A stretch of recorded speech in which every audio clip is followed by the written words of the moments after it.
There is no doubt that we are in the dog days of summer. It is hot and it is humid here in the South. We are weary as people, and sometimes at this point of the season, your plants are looking a little weary also.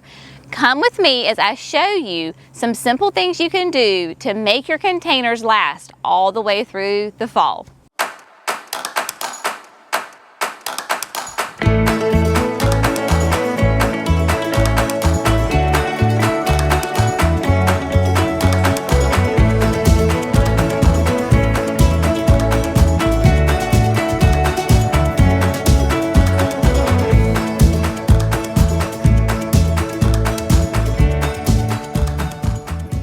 Hey friends, it is Jenny. Welcome to Gardening with Creekside. We are back here at the barn and we are at our gorgeous water trough once again. If you will remember, way back in the spring, I planted this livestock water trough with these gorgeous plants from Proven Winners. So this is a 169-gallon water tank. Now you may not believe me because you can't see anything. All you see is plants.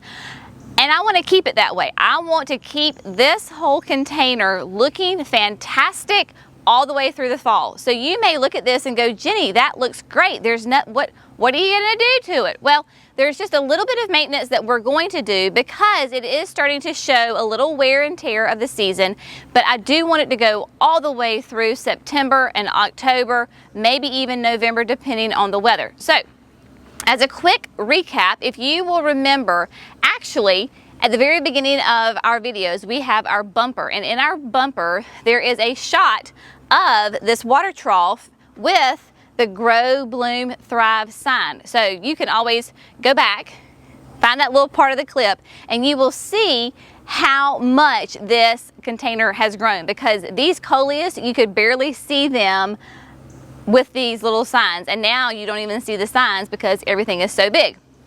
But I digress. Here we go. We have the Proven Winners Color Blaze Wicked Witch Coleus, brand new this year. This is going to be a classic all-time favorite.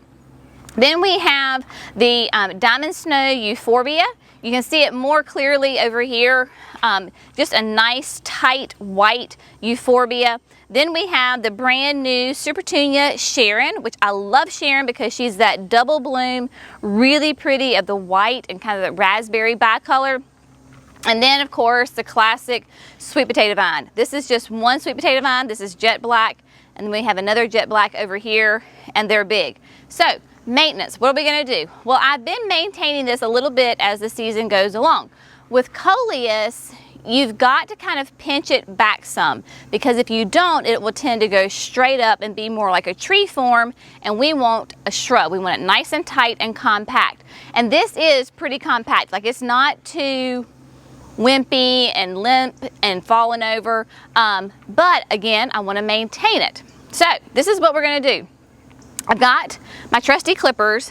I really recommend getting a good pair of clippers or a nice pair of like garden scissors. You can use your fingers and thumbs on this, but it's just not the best way to do it. So in a pinch, it works, but usually you need to have a good pair of clippers. So with the coleus, you're going to have a nice big main stalk coming up. So you've got a nice thick stalk if you've been pinching it. If you've not been pinching it, then it's going to be really kind of thin and wimpy looking.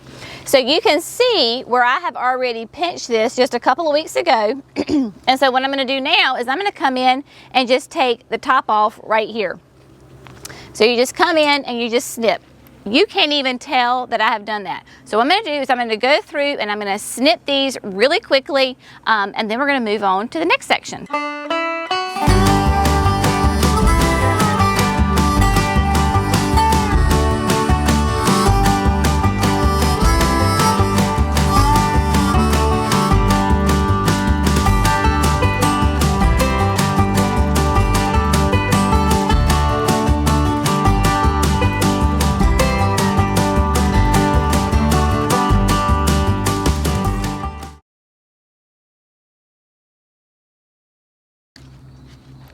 All right, so the coleus has been trimmed and you really can't tell that much of a difference. If you maintain your coleus, once a month throughout the growing season, then you're not gonna have to do any time at any point a really severe trim. Now, if you've never trimmed your coleus and it really is really tall and gangly and just yucky looking, you can go ahead and prune it pretty severe. When we're done with all of our pruning, we are going to fertilize it. So of course, with any time you finish pruning, you want to give it a shot of fertilizer. The only really next thing that we're going to have to do as far as maintenance on this is, I know this might hurt some of you, but this is what's best for the plant. So this is what we're going to do. We're going to trim good old Sharon and some of the sweet potato vine off the ground because it is literally on the ground and running out. So we are going to trim it up, and I'm going to trim up Sharon not severe, but I'm going to give her a good haircut. Because why do we trim our Supertunias and our Super Bells? Because if you will notice up here at the top, so this is where the water trough is right here. This is getting really thin and kind of leggy, a lot of stem, a lot of stalk. There's not a whole lot of flowers up here at all. All the flowers are down at the bottom, and even considering the way it looked earlier in the season, there's not as many blooms on this Sharon that there should be. So by limbing her up, by shortening her up, I'm re-energizing the plant, and she's going to put out more growth, more blooms. So I'm going to have blooms up here and down at the bottom. So you do that regular maintenance so that your Supertunias, your Super Bells don't get leggy, they don't get thin, they don't look dead in the center. You want them all over nice and tight and full. Now, where the coleus was somewhat a precision cut, with this, we're not going to be precise at all. I'm just going to be grabbing a handful and cutting it off. So again, this is down on the ground, so I'm going to bring it up pretty good all the way around, and let's just get to cutting.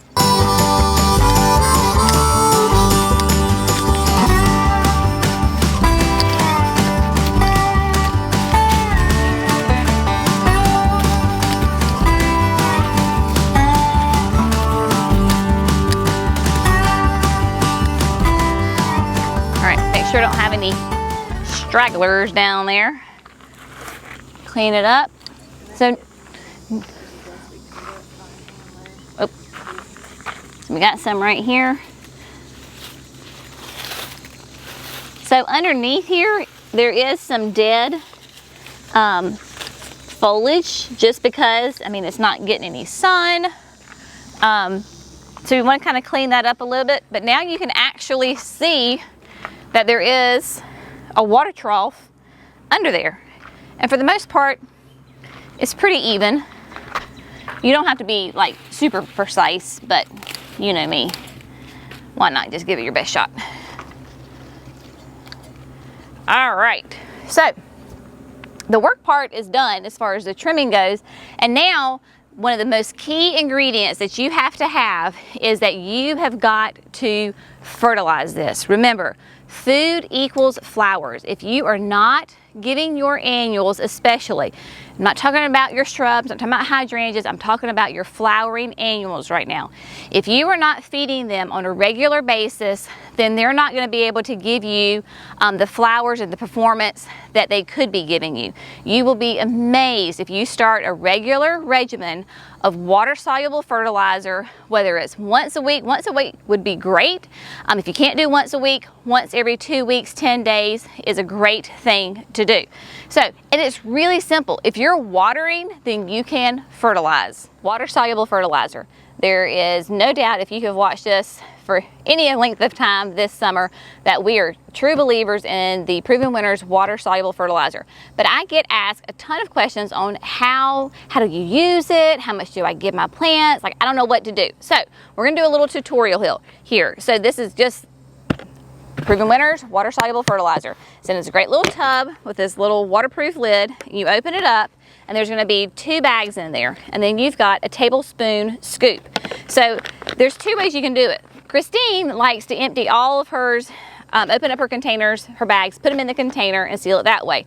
I get a little messy, and so then mine gets wet and then it's not good. So I get it out of the bag. So we've already opened this bag up, and so it is just a blue powder. So what you're going to do is that it's 1 tablespoon of fertilizer per gallon of water. So if you have a watering can, it's more than likely going to be a 1 gallon or a 2 gallon. It should say on the watering can. Look on the bottom and it'll tell you. But I have, because nothing is little here at Creekside, I have a 5 gallon bucket right here beside of me, and it's just filled up with plain clean water. So what I'm going to do is make sure this is nice and broken up, and then I'm going to go ahead and scoop 5 level scoops in here, because that's a tablespoon per gallon of water. You will notice, that was 2, right? 4, 5. I can't talk and count at the same time, sorry. So it's kind of hard to tell in this blue bucket, and then I just take my hand. Now, I'm doing this because of the video. Normally, I would have put my fertilizer in first and then filled it up with water. So if you do that, it just naturally mixes it all together and you don't have to stir it up. But great little tip I have found is an old bucket. So an old water-soluble fertilizer bucket is a great little scooper if you have a 5 gallon bucket.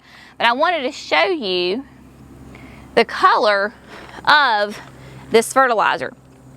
If you're used to using other water-soluble fertilizers, a lot of times it's a blue. So this is like a deep purple, not quite red, but I would say like a really deep, rich purple, because it has special iron in there that is specifically formulated for your Supertunias, all your flowering plants. They love it and they go crazy. So basically from here on out, you're just watering your plants and you're just happening to use the fertilizer. So again, this is a 5 gallon bucket. This is a very large, this is a 169 gallon tank. So I'm just scooping and I'm pouring. Now, if you have hanging baskets that you're trying to fertilize, I recommend getting a shallow tub. Like you can get them at the dollar store. They're called like dish tubs, foot tubs, but they're kind of wider and more shallow. Mix up your fertilizer and then put your hanging basket like literally sitting in the bucket for about 45 minutes, and then that way it allows the plant to really soak up that yummy food and it doesn't just run through your hanging basket. Now you'll notice probably that we did not trim the Diamond Snow Euphorbia at all. It just, in my opinion, it just doesn't need it, because it'll stay nice and tight like that. It does need the food, but it doesn't need to be trimmed, so we left it alone. So in just about 10 days, we will notice a massive difference in this container. We'll have more blooms up here. It'll be a nicer, dark, rich color. Everybody's just gonna take off and be happy. So you see, just a little bit of maintenance on your containers towards the end of the summer makes a massive amounts of difference. Remember, it is hot here in the south. It is humid. Plants are struggling too. They've got to have consistent water. That is one of the biggest keys to success for your plants: consistent water, and then for your annuals, consistent food. If you do that, your plants will reward you with months and months and months of bugs in July in North Carolina. No, lots of flowers, and so it'll take you all the way through to the fall. So I hope this has been helpful. If you have any questions, stick them in the comments below. I will do my best to answer them. Like the video, subscribe to Gardening with Creekside. We appreciate you so much. Y'all have a fantastic day, and we will see you next time. Bye, friends. Quiet on the set. 8 months. Should we clean that up first? She was cheesing for the camera.